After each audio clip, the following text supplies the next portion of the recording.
And our first guest is Rachel Broyde, the former director of the Likud Party English Campaign and a political analyst. How are you today, Rachel? I'm good. How are you doing, Zohar? Well, pretty well, but I'm very curious to see what's going on. I want to cite a news item that, by the way, was aired in Newsrael earlier today with regards to Prime Minister Netanyahu and President Trump, and we'll take it from there. It goes like this. Prime Minister Benjamin Netanyahu has joined the ranks of those speaking out in support of Trump. The Prime Minister praised President Trump and expressed regret that there are Israelis who deny the friendship between President Trump and the State of Israel. Prime Minister Netanyahu's comment comes as a response to the criticism levied at President Trump by the head of the Yesha Council. We'll talk about that in a minute, an organization made up of different Jewish municipalities in Judea and Samaria. The Yesha Council has been criticizing President Trump's proposed deal of the century out of concerns that it would lead to a Palestinian state. Now, Prime Minister Netanyahu directly addressed the Yesha Council, stating that it is unfortunate that instead of gratitude, there is someone who denies the friendship of Israel's greatest friend. Well, and it goes on like this, on and on. Well, let's start with the Yesha Council. What is it? What's going on there?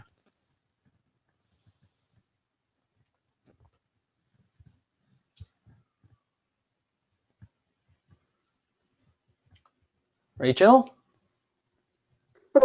In the same story also.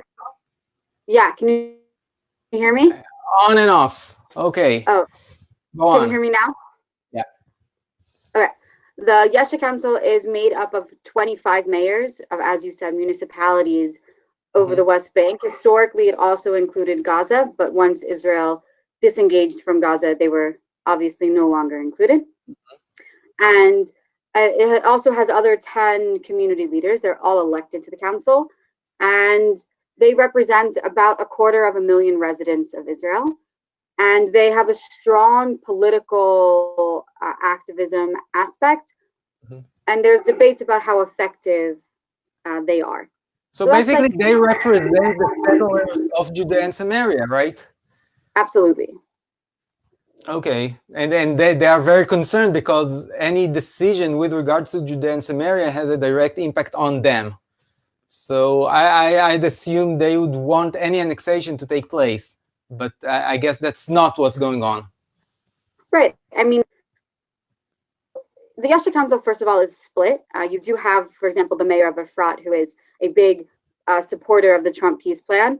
And then you have the majority of the Yesha Council, which are opposed to the Trump peace plan because it ultimately leads to the creation of a Palestinian state. And some are very concerned about the details of the map. There have been some slight adjustments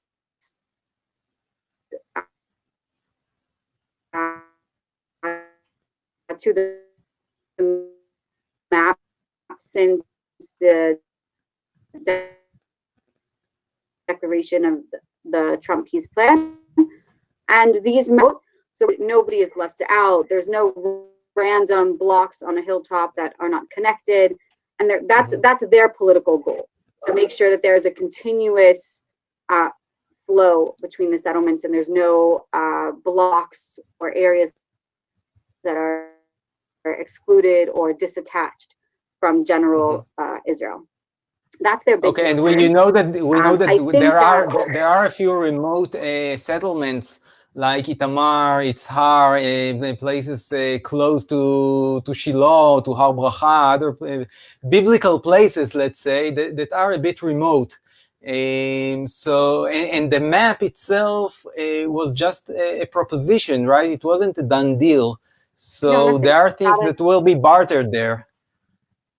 Absolutely. First of all, just on a practical level, Israel could start with this map, vote on it, vote and approve it, and then change it later on a practical level.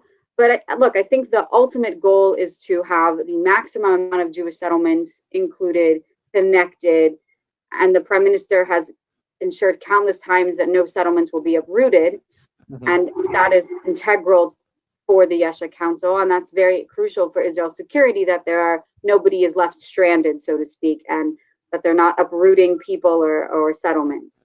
And I would say that's the biggest political discourse right now in Israel over applying Israeli law to areas over the Green Line is what will it look like practically? Everybody is in favor of annexation as a slogan. The question As a is buzzword. The annexation is the current buzzword in the Middle correct, East. Okay. Correct. And but what will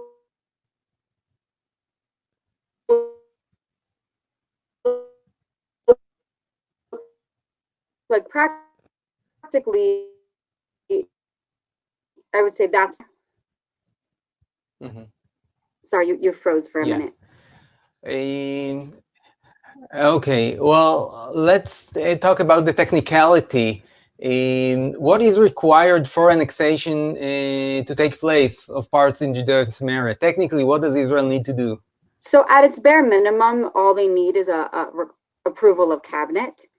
Historically, when Israel annexed the Golan Heights and East Jerusalem, they put forward a law in the Knesset. The Golan Heights, for example, annexation law passed 63 to 21. They typically go to parliament.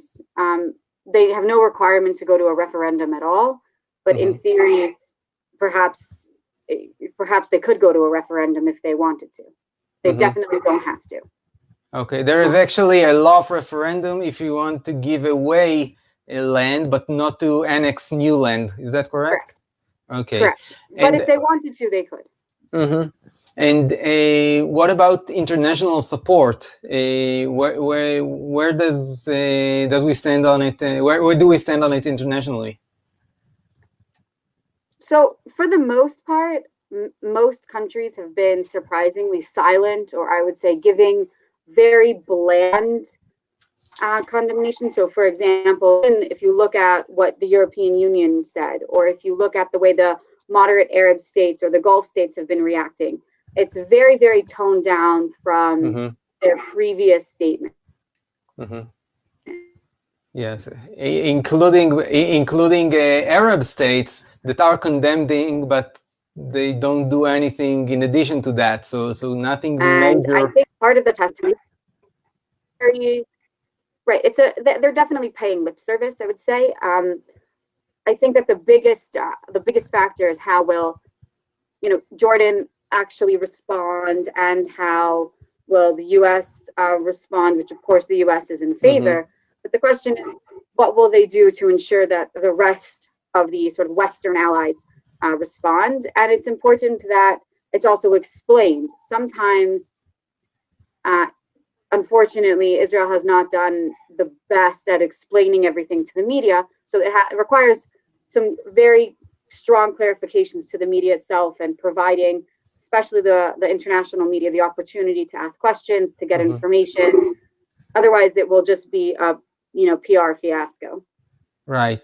And internally, we're talking about the right wing, but actually in blue-white, there should be support, right? Because Gantz, the alternate prime minister, and Gabi Ashkenazi, the minister of foreign affairs, they both support annexation, or at least of the Jordan Valley, right? Correct.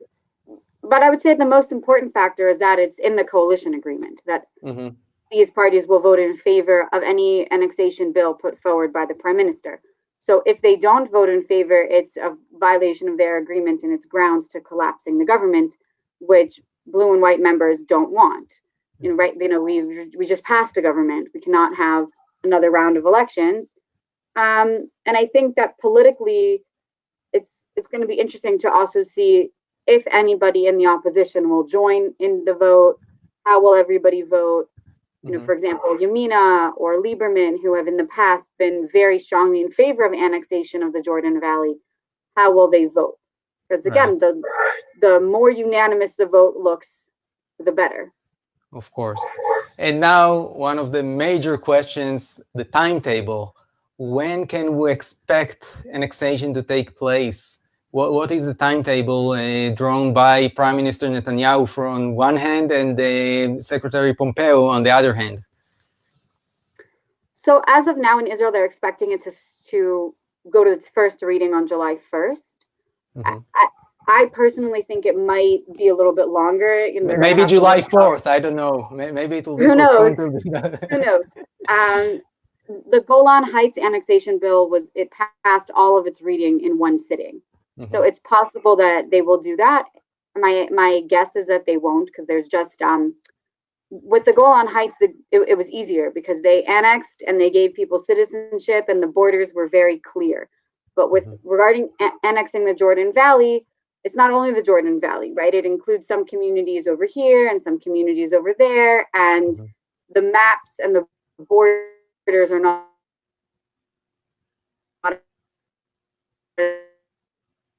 as obvious,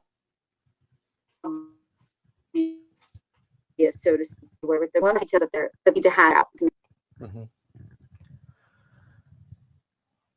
Well, okay, Rachel, that's about as much time as we have for today. So thank you so much, Rachel Broyde, former director of the Likud Party English Campaign and political analyst. We'll see you again in a couple of weeks, see what happens coming Thank you so July. much. Okay. Thank you. Bye-bye.